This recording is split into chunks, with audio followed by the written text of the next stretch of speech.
Hello again, and welcome to my my channel. We're finishing our my top 10 of favorite games of all time. I think we left at 5, so I think number 4 would be Pokemon Gold and Silver for the Game Boy. Is the only really Pokemon game that I truly loved. The original. Not only that, I could play Red and Blue, like trade with Red and Blue, like early on, and you know, put the old Pokemon, you know, on the Red and Blue and get them all decked out with HMs and stuff like that. You know, I was truly the game where I truly fell in love with, you know, Pokemon. After that, the game sucked. After that, in my opinion. Number 3, I just mentioned this, Pokemon Red and Blue, and also it's called Red and Green in Japan. I was in middle school when I first played it, and believe it or not, I was using a Game Boy Pocket to play it.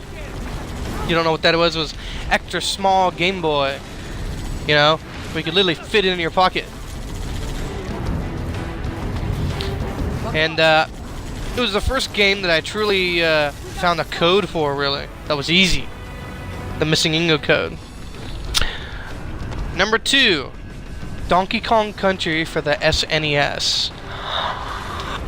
I never really owned this until later, but I played it. My buddies brought it over when I was little. My mother had to take care, and I was just astounded what it looked like. It was the first real 3D game that we ever got our hands on.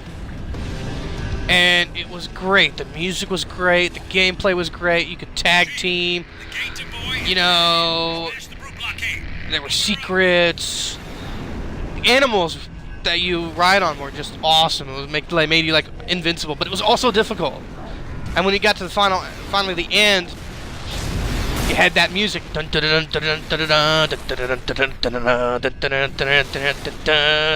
against King K. Rool, and it just made you fired up. No matter how many times you lost against him, you just thought it was the end-all be-all of everything.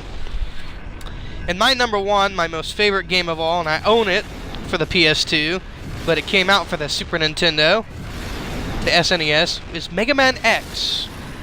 I had never really played Mega Man until I had rented this title from Dylan's, and it was the most colorful, vibrant,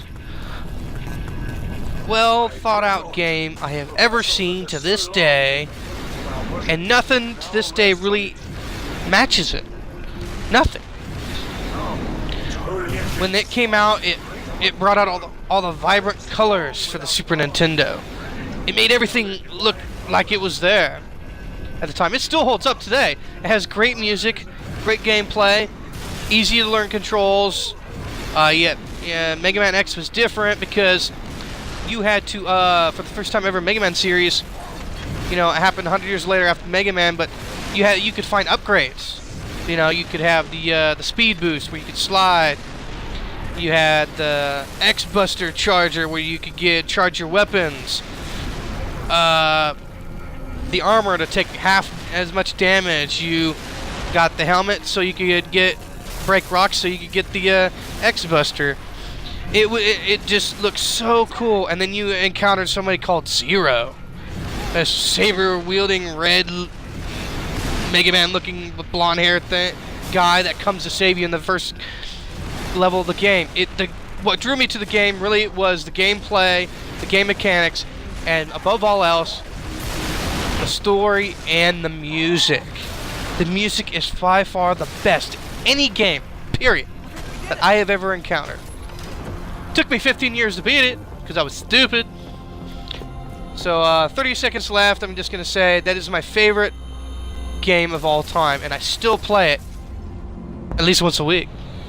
It's really great. It's vibrant. I hope that comes out for the Xbox One, the whole Mega Man collection, X1 through 8. So please subscribe. This is my favorite. I'm going to have soon my top 10 favorite mobile suits from Gundam and other top 10 favorites. So subscribe. Thank you for watching. Have a good day.